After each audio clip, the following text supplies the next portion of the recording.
America and Ukraine are zombifying all people. I am a Russian blogger. I have 4 million subscribers on YouTube. I am well versed in politics and history. I have been to Ukraine. I have lived in Ukraine. I have many friends from there. I am well acquainted and know much more than someone from the West. I am so amused now by the illiteracy and lack of education of people from different countries. They are like cats ready to lap up any milk that they will be given on a platter.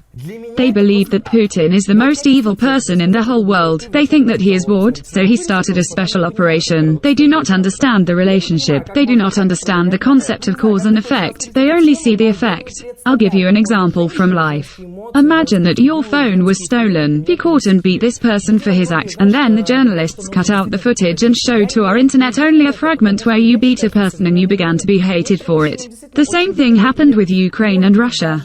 People from all over the world did not see how Ukraine demolished monuments to the Russian military, how Ukrainians banned St. George ribbons and beat Russian veterans who wore them on their territory. They did not see how Nazism flourished in Ukraine, how they shouted to burn all Russians there, went to huge rallies and called for it. People do not even know how and why this special operation began.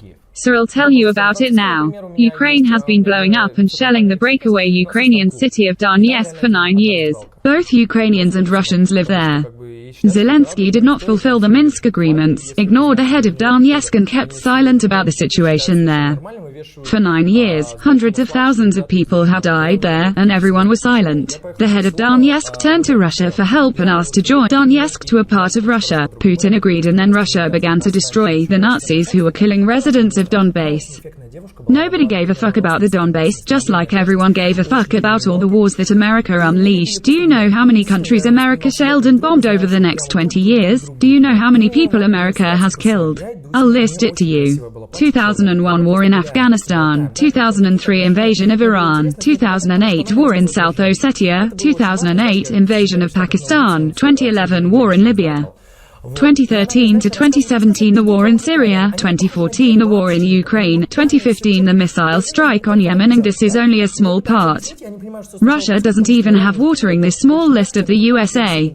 Americans blame Putin for the fact that their coffee at Starbucks costs twice as much as a week ago, that their prices have soared.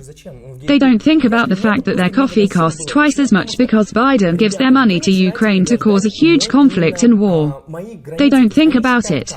Don't they understand that Biden is imposing sanctions against Russia not because he loves Ukraine so much and is trying to restrain Russia, but for example because Biden is afraid for his son's business in Ukraine? Many people are not aware that many residents of Donbass consider Putin a liberator and almost pray for him, as people are shocked that for the first time in 9 years they live without shelling. There are many videos of thanks to Putin from these people. And it's not fake. There are a lot of fakes in Ukraine. There have already been many revelations, even about how their Nazis blew up the theater and blamed the Russians for it. Do you really think that a country with a lot of truth will spread and create a fake? What Ukraine is doing now is ridiculous. Zelensky releases TV series and nonsense with subtitles in English on his Instagram account. It's very funny. Aren't you surprised by a bunch of videos in which Ukrainian people approach Russian tanks, shout nasty things to tankers, and they don't destroy them? Does that bother you? The Russian military walk around the city past passers-by and do not touch them. Does it surprise you? Ukrainians are shouting that the Russians are waging a full-scale war. And so, if Russia wanted to destroy the civilian population of Ukraine, they would have done it in a day.